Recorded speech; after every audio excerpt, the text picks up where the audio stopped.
and welcome to the IDEMS podcast. I'm Lily Clements, a data scientist, and I'm here with David Stern, a founding director of IDEMS. Hi, David. Hi, Lily. What are we discussing today? It's a term dubbed hallucitations. Yes. This is where, let's say, an AI chat feature, such as ChatGPT, is asked to provide citations and makes them up. Yes, and there's been all sorts of problems out there and all sort of scandals out there. One that I think it was around a couple of weeks ago, around May, that came out was of a law professor, I think Harvard law professor, and his name came up from someone that was researching professors that have abused their students. And it brought up his name, and he said, I've never been to that school, I've never been on that trip. And he said initially he found it amusing, but then after a little while realized, actually, this is not funny. No. This is defamation. And it's serious. This is the thing, that actually recognizing the limitations of what the AI systems can currently do and what they are doing is difficult.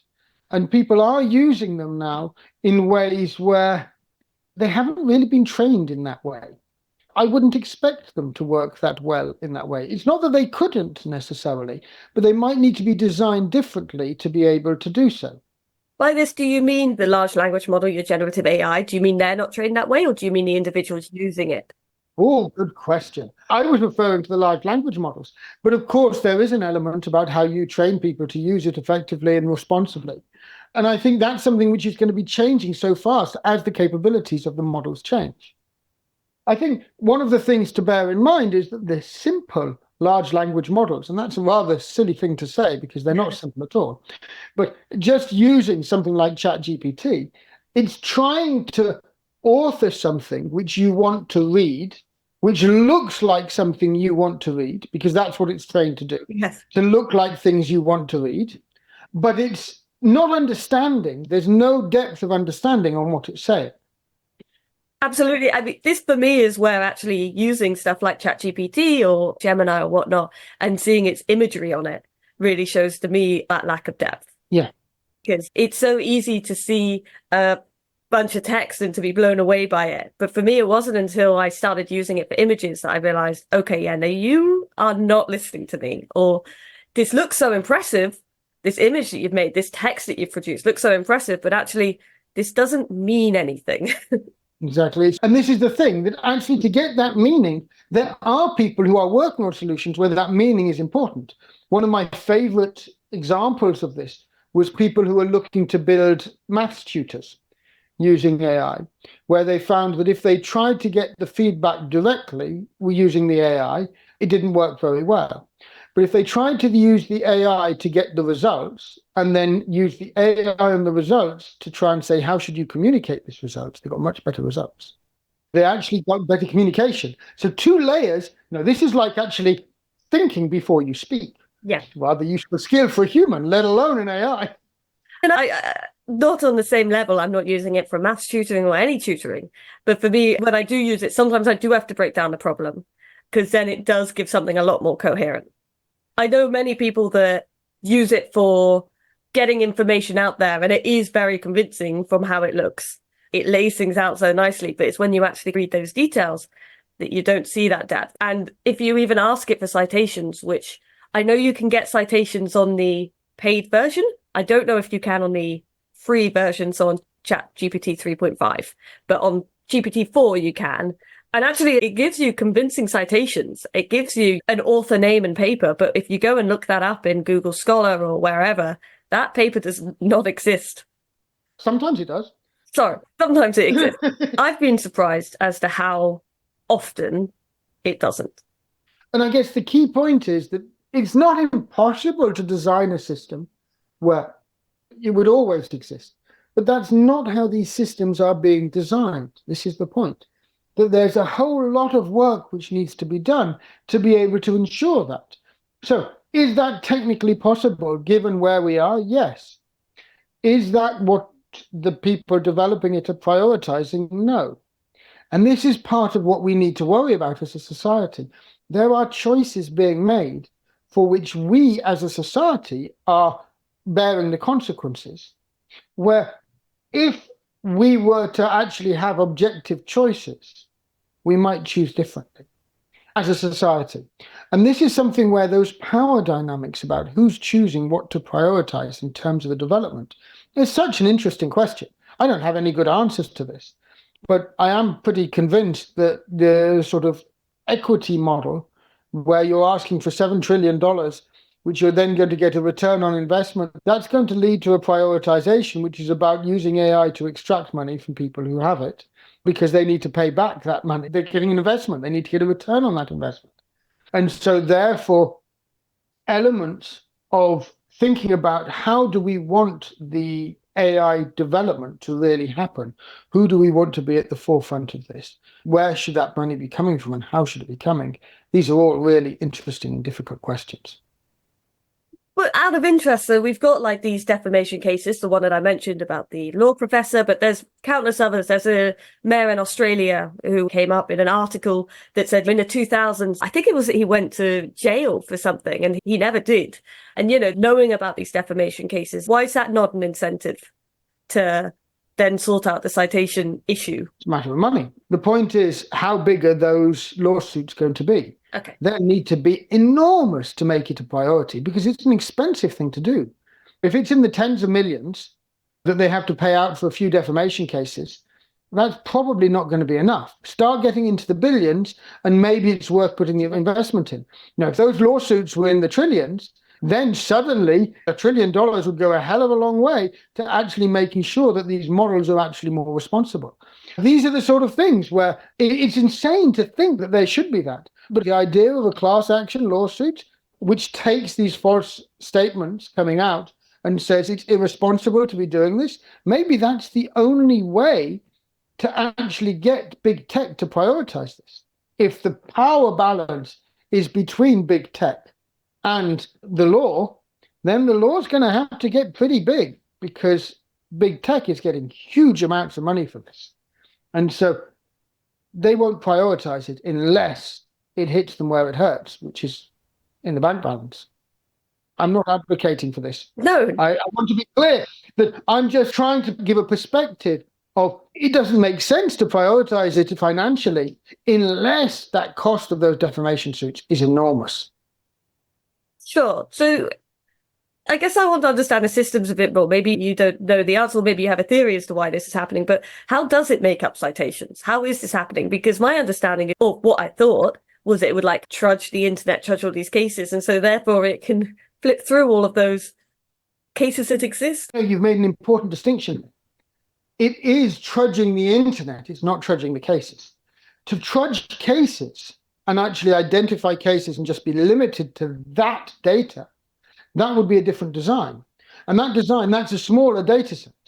Whereas actually, if you're trudging a larger data set and you're picking pieces from here and there and putting it together to give something which looks like something you want, where your reward system, incentive system, however your learning system is set up, is not about the individual sort of blocks. What are you searching through? If you take the numbers of cases, then your data is automatically small. Sure. In comparison to if you're actually just searching words across the internet or across the data banks you have. So all of this is about data, and it's actually a lot of it's about multi-level data. At what level do you want to be taking? Do you want to be taking a piece of a case here and a piece of a case there and putting it together into something coherent? Sometimes that's what we want AI to be doing, to be finding the best bits from all over and putting it together into a mismatch. You don't want that in terms of a citation. But how's the model supposed to know when you do and you don't want that? Because it's designed to take this mismatch from here and there and everywhere and bring that together as data, these relatively small pieces, and put them together. That's what it's designed to do. And so you need to build in layers where you're actually treating data as multi-level data, where you're saying, okay, these cases can't be broken down. You can't take bits and pieces from one another. So this is the sort of thing where that's a hard data problem. The irony, of course, is, don't get me wrong, what ChatGPT and these large language models are doing is amazing. But of course, they're doing the easy bit in some sense. The really hard bit of understanding the difference between fact and fiction, that's almost impossible. That's so much harder. How would they get that classification right? That distinction between what is true and what's just been put out there, those need to be done and they need to be regulated. And understanding that we don't have the structures yet. This is in its infancy. Do I believe we'll get there? I think so. I think the technology actually isn't that far off. But I don't believe that the research is pushing in that direction enough of how to do this. I very rarely hear people in AI contexts worrying deeply about the multi-level nature of their data and the difference between the confidence levels in different elements of their data sources, the complexities of the data sources. That in its own right is a huge area of study, where what are you feeding into the models and how do these relate? I don't hear that in the sort of AI discussions as much as I should. There are a few people discussing these things. It's not that they don't exist, but they're a minority. If we wanted to have really responsible AI being developed, then the funding needs to shift so that the funding is primarily on building the methods that can be responsible, not just building methods which are bigger and faster and able to appear to be effective. Effectiveness is not the limiting factor right now. Our models are pretty effective, but they're not that responsible. And that's not the fault at this point, I would argue, of the models. But I would argue as a society, we need to make choices about where we want these tools to develop. And if we want them to develop in ways which are responsible or to society's benefit, we probably need to think, are the funding structures we're putting in place encouraging that or not? And at the moment, I'm afraid I don't think they are. Interesting. That's very interesting, but obviously incredibly worrying. I mean, I just hope that having these stories that come out, these articles that come out of the law professor, of the Australian mayor, of this, that, and the other, help give awareness. And maybe if people are using this at the university level or in education, and they are using fake citations, that hopefully their teacher or lecturer will pick up on it. And then from there, they will learn, okay, it's making things up. But think about how important this is in so many different ways. And the people you're citing are people who are already in positions of power. What about people who aren't in positions of power, who get caught up in this, but have no power to actually demonstrate this is false?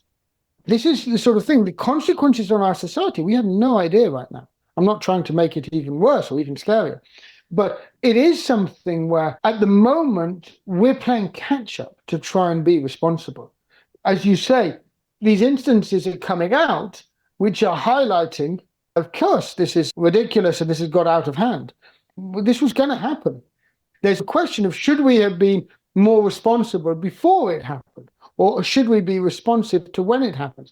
And if we're only being responsive to when it happens, what about the times when it's happening and nobody sees the consequences because somebody is not deemed important enough to actually make a fuss? This is where I come back to these sorts of, if you go back in history, particularly in the US, these class action lawsuits, this is what may be needed for people who aren't a Harvard professor, a regular person in the street getting caught up in something like this. I suppose in some sense, I don't quite know how that's going to be, how it's going to turn out, because it is something where the negative implications for society, for a regular person, I'm more scared of that than I am killer robots, which is what they ended up talking about at the safety summit. But the actual harm to people's lives due to misinformation, this is so much more important. Without AI, pre-AI, there were already big misinformation issues, and it took years for the lawsuits to actually have an impact. I just read recently that the Sandy Hook shooting and the sort of misinformation around that, finally, after many years, the law seems to have caught up. The consequences are being felt, but it took a long time. And it's going to get worse with the AI sort of superpower. And will you be able to hold someone accountable? If so, who? I don't know. This is serious stuff. Yes, and I suppose maybe with the more responsible AI, like ethical AI laws and whatnot coming through. I don't mean laws. I'm trying to think of the word that I mean. Regulation. Regulation, thank you. Presumably that's something that the regulation will touch? Yes and no. The regulatory frameworks are especially the European one, but also in China and the US and elsewhere, they are looking at these issues. And it is possible that they will put in place regulation, which will mean that the law will be stronger. But it's really not clear. And I also feel for the developer side, if your business model is at stake here, you can't afford to try and be responsible because you're under so much pressure. We need to have less equity funding going into AI and more research funding. That balance between those two, having research funding pushing the boundaries, is much, much safer. Having equity funding where you have to make a profit pretty quickly to get back, that's a bad combination in my mind. It's a dangerous societal combination. It's the reality of the world we live in right now. But it is a dangerous one. I wish there were more people actually putting research funding in, or funding where it's not about maximizing profit. I don't think there's a problem with aiming to make a profit, of course. We have to do that as well. But it's the maximization of profit combined with this very young technology where there is significant risk of harm. There's real danger here. This is a combination which I think is worrying, to me anyway. But with every worry comes or with every challenge comes an opportunity. So what's that opportunity for this one? You're just trying to get me to finish on a positive, Yeah. which I think normally I'd be really happy with you for trying to do this. But I think let's come back to actually what this topic was about, which is about these citations. I believe fundamentally, if that is the problem, with the current technologies as they are, it is a solvable problem. I don't believe we need huge new advances in mathematics or in data science to be able to get systems which can ethically and responsibly use AI systems to provide citations reliably. I just think we need to design those systems differently. And I think the research needs to go into it. This is a topic I'd love to be able to put time into. It's a hard topic. I don't think it's an easy one. Maybe the upcoming versions will have cracked that nut because it's an obvious one where there are issues around this which are very visible. And it is one which is solvable. And I come back to the fact that I think that one of the ways to solve this is to make it a two-layer problem. That when you're actually dealing with citations, you're actually using a different model to extract the citations. It's a separate process. So you're separating out the two processes. You're doing a multi-level process. Most data we work with in the world is multi-level data. It's absolutely obvious to me that if we want to do responsible AI, we need to be having multi-level models, which are much more common than they currently are. It's not just about them being multi-level, but it's, this idea of actually within a response, it containing components which are coming from different sources, and some of those sources being constrained and some of them being less constrained. That approach to building up the models is, and I'm not suggesting something new. I'm not saying that the current models aren't bringing elements of this in. What I am suggesting is that if we're wanting to have these responsible systems, almost certainly that's going to be part of it. And that's going to be a really important component. And I haven't heard enough academic discussion on this, that a lot of it is actually on the algorithm side, more than on these sorts of data, the data side and the source of the data and the complexities in the data. Because the point is that actually that's using existing technology. And for many researchers, particularly in the mathematical sciences, you're not pushing the boundaries. So I'd love there to be this research which focuses on using the current technologies to be responsible, that sort of thing. And actually not just research, this is something which is coming in to some of these models, and I believe it will. There's a question of when, and there's a question which I'm really worried about, the incentives for it to come in. And I really hope that there are better incentives than lawsuits, but I don't know if there will be. Very interesting. And just to pick up there, because you've mentioned a few times about this research and the research about how this will help it, but what do you see the research doing? What are we researching? Well, there's a lot of people doing research into ethical AI in all sorts of different dimensions, in all sorts of different ways. I'm not going to say that they're missing the mark at all. We've worked with philosophers who are doing work which we feel is just outstanding. What I do feel is that if you look at the amount of money which is going in to the research, if you want, into building new systems, and you compare that to the amount of money which is going into research into how to build responsible systems, I see. my claim is that balance is wrong, that we need to get a higher proportion of the effort of people who are at their intellectual capacity, putting in the effort to try and understand the responsible element for societal benefit. And that's a hard thing to do, because that does not necessarily bring a return on investment in the same way. Now, doing so responsibly, maybe it can bring a return, but it can't bring an exponential return in the same way that people are wanting from equity funding.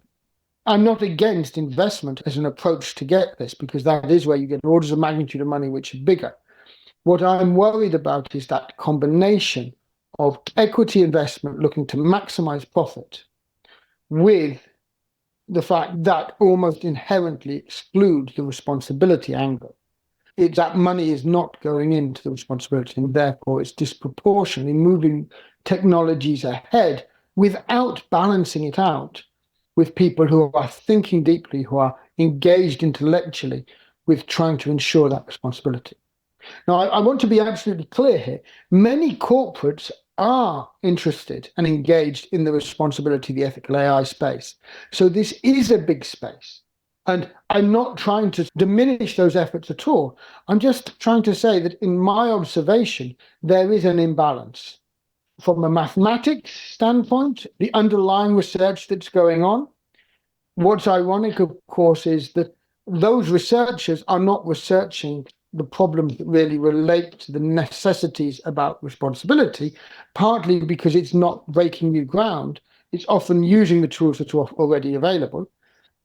And from a, if you want, big tech perspective, of course, you've got to get the new models out there because it's equity funding and all the rest of it. And so therefore, that's not prioritizing it as well. So although there are a lot of people who are concerned about this, who are putting time and effort into it, they somehow are falling into the middle, where you're not necessarily getting everybody agreeing that this is the right way to pursue. And I don't know how you could, but I do believe that there could be a more conscious understanding of how to get responsible approaches into the research, which is leading to the development which is happening both within big tech, but also in academia. Great. That's very interesting. Do you have any final bits you want to say before we round? And the final bits is I really look forward to the day when the citations you get from an AI system you can rely on. I think that this is possible. I think it will happen. When it will happen, I don't know. But this is the sort of thing where there will be a time when you can. And just think about the power of that in so many different ways to help us in our work, in our research, in all areas of actually being able to trust. Now, of course, there is an element where just because you've got a citation onto something, that doesn't mean that it is correct. And so I'm looking forward to the day when we can go a little bit further, when the AI can also help to be able to give levels of uncertainty or levels of confidence in different sort of thing, to be able to give a more critical perspective than we can do by just saying, oh, somebody said it was true, therefore here's a citation. That's fantastic. Yeah. I believe that's possible with AI, but we're a long, long way from getting there. If only we were using AI to enhance our ability to get truthful information, rather than at the moment as a dangerous tool, which is creating misinformation. Wow, that would be so powerful. And I believe technologically, with the tools we have today, it is possible to design such tools if we choose to do so. It would be expensive. And that's the thing, where it would have to be the likes of ChatGPT who decides this is a priority. We're going to stick a stake in the ground and say, we are on the side of truth and information and not misinformation. And I don't believe they will do that. And to put a, I guess, positive on the current system, which is that at the moment, these citations are often made up or whatever, or they might be misinterpreted by AI at the moment. Maybe for now it's a good thing, because it means if you are aware that the citations are being made up, you're then going to read that article to check that it does support what you're trying to say. So I don't think that necessarily, I wouldn't qualify it as a good thing, but I do hear what you're saying, that if you as a user today are using this and recognize that the citations may be made up or may be misrepresented, they may be representing something truthful or not. If you recognize that, then maybe it'll help you to be critical in the way you use it. And that is nothing but a good thing. Humans' roles in this should be the decision makers. You should be the critique of whatever is coming out. And that role of having humans in the loop, playing that critical role, playing that thought processing role, being able to take responsibility for what's there, that's exactly what we need. And this is part of what may come in some of these regulations, how humans are in the loop and the roles they play. But we shall see. The future is unknown. Perfect. Well, thank you very much, David. Thank you.